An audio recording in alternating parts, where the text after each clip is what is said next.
Então, pessoal, vamos continuar nossa aula de função do primeiro grau. A gente tinha parado exatamente na determinação desse valorzinho aqui, que está relacionado com esse valorzinho aqui, ou seja, essa razão que significa o coeficiente angular da variável x. Coeficiente angular por quê? Porque está relacionado com a tangente do ângulo. Que ângulo? Devolvo e coloco ele aqui para a gente relembrar. Esse ângulo aqui, 63,43 particularmente nesse exemplo, que é o mesmo desse ângulo daqui de baixo. Vou esconder ele que eu não estou querendo ele, vou apagar. Bom, por isso ele é chamado de coeficiente angular. Não, ele não é o ângulo, ele é o coeficiente angular. Ele se relaciona com a tangente, que é uma variação das imagens sobre uma variação dos pontos do domínio. Então, se eu avanço de um ponto C para um ponto D, eu vou considerar as imagens de D e de C. A diferença da última pela primeira sobre a última menos a primeira, tá? Diferença da imagem da última pela imagem da primeira sobre a última menos a primeira, que é o que a gente tem. B menos A e no numerador f de B menos f de A. Beleza? Ok. Isso também é chamado de taxa de variação para a função, porque eu estou avançando no domínio e avançando nas imagens. Estou pegando o avanço nas imagens em relação ao avanço que eu caminhei no domínio, me dá uma variação de 2. Fizemos até associação com um táxi. O GeoGebra me permite calcular, vou esconder isso aqui, me permite calcular essa inclinação de outra maneira mais prática e direta. Basta clicar no comando inclinação e clicar na minha reta, que eu já obtenho o valor, tá? Deixar mais para cá para eu ver. 2. De que jeito? Ele sempre fixa o valor que fica na posição do cateto adjacente ao ângulo 1 e o valor que está na outra posição oposta ao cateto 2, ou 3, ou 5, depende do valor do coeficiente que está aqui. Ok? Então, vamos esquecer isso daqui e vamos repensar. Se eu mudar de 2 para menos 2, o que é que acontece? Eu continuo tendo o triângulo, tá? Vou ser mais breve agora, para a gente caminhar mais rápido. Porém, o valor que eu tinha encontrado, será que é condizente? Repare, aqui eu tenho um numerador. Isso dá um valor positivo. Número maior, outro menor em módulo positivo. Já aqui embaixo, eu vou ter menos 2,5 e mais 0,8, que vai dar algo negativo. Que estranho. Repare que para qualquer situação, inclusive para o B à frente, o negativo fica em cima e embaixo fica positivo. Então, estou percebendo que, como tem sinais contrários nessa fração, um positivo e um negativo, a resposta deveria ser negativa. Por quê? Olha só. Nesse triângulo, acabei de falar, né, lá na outra posição da reta, que esse 2 está relacionado com a tangente do ângulo. E esse ângulo é o ângulo de inclinação da reta. Porém, nesse exemplo aqui, nessa reta aqui, o ângulo de inclinação não é esse. É exatamente um ângulo que caminha no sentido anti-horário. Está relacionado lá com o ciclo trigonométrico e tal. No futuro vamos ver teleaulas disso, videoaulas disso. Então, o meu ângulo de inclinação é esse, não é mais um ângulo agudo, agora é um ângulo obtuso. Bom, vou habilitar aqui para mostrar o ângulo para vocês. Vou na ferramenta ângulo, clico nesse segmento e tenho o ângulo.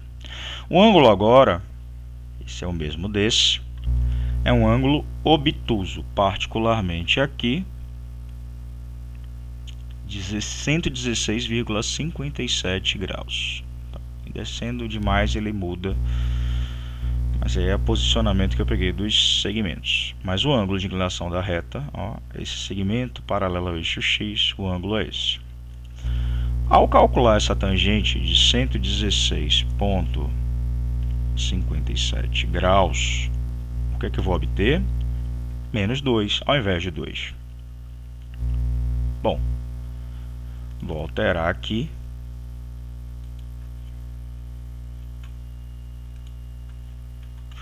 Calma. E colocar o O. Pronto. Agora está coerente. Por que está acontecendo negativo? Porque o ângulo é um ângulo obtuso. Então, a tangente de um ângulo obtuso, como veremos lá em trigonometria, iremos recapitular, será um valor negativo. Tá? Esse ângulo aqui não é mais o ângulo interno do triângulo. Eu não penso mais nessa situação, nesse posicionamento da reta. Eu não penso mais no ângulo interno ao triângulo. Eu penso no seu suplemento, que é quanto falta para 180 graus. Internamente aqui, não sei se vocês lembram, agora há pouco vimos que era 63,43. É justamente o suplemento de 116,57. Bom, por que está acontecendo isso? Eu tenho que pegar o suplemento, porque agora a minha taxa de variação é uma taxa negativa. O que é que significa? Que quando eu avanço no domínio, as imagens retrocedem, diminuem. Isso é para qualquer situação. Vamos esconder esse ângulo. Se eu tenho essa situação aqui, ó, avancei, saí de uma imagem. A imagem do menor é maior do que a imagem do maior valor de x. Recapitulando, eu caminho de menos 0,8 para 2,2 e em menos 0,8 a imagem é 4, porque aqui eu armei o f de B menos f de A, é 4,6 e a imagem do B passa a ser o que? Que está agora em 2,2 menos 1,4. Vou botar o B lá em cima para a gente enxergar melhor ainda. Então, quando eu faço isso, eu estou tendo um decrescimento nas imagens. Então, avançar no domínio significa retroceder. É uma taxa de variação, porém negativa. Por isso que uma função do primeiro grau, quando tem o seu coeficiente da variável negativo, ela tem um comportamento decrescente. Tá? Pelo ângulo ser obtuso, a tangente do ângulo então é negativa, e a taxa de variação gera um decrescimento, um decaimento. Então, eu tenho algo negativo. Seguindo, povo, vou apagar esses elementos e pensar em algo geral. Vou pegar o formato geral da função do primeiro grau que vocês conhecem horrores. F de x igual a ax mais b. Repare que eu coloco ax, ele lê como uma única constante. Para não causar esse problema, eu vou colocar um asterisco. Criarei de novo os controles deslizantes A e B. Só que agora esse A e B não fazem mais parte de pontos quaisquer, e sim da reta. Ao variar o A, como já falamos, positivo ele tem esse comportamento crescente, negativo ele tem um comportamento decrescente. A taxa de variação é decrescente, o ângulo é obtuso de inclinação. Inclusive, com o comando de inclinação do GeoGebra, podemos clicar na reta e verificar isso. O GeoGebra nos dá, o comando de inclinação do GeoGebra nos dá exatamente essa taxa de variação já pronta. Ela não dá o ângulo, a inclinação não dá o ângulo, dá a tangente do ângulo. Está dizendo que a tangente do ângulo aqui é 3, que é igual ao coeficiente angular.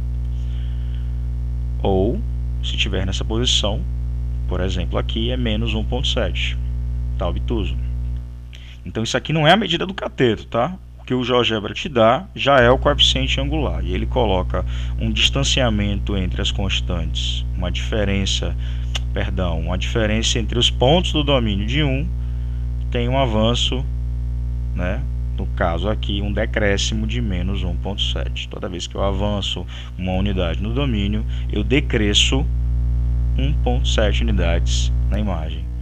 Já positivo, toda vez que eu avanço uma unidade no domínio, eu avanço também 2,8 unidades, pensando nesse caso particular, nas imagens da função. Por isso que é uma taxa de variação. Bom, vimos o que o A faz, o que é que o B faz? Nessa reta em particular, vou esconder essa inclinação, nessa reta em particular, eu tenho aqui 1, B igual a 1, aqui é 1.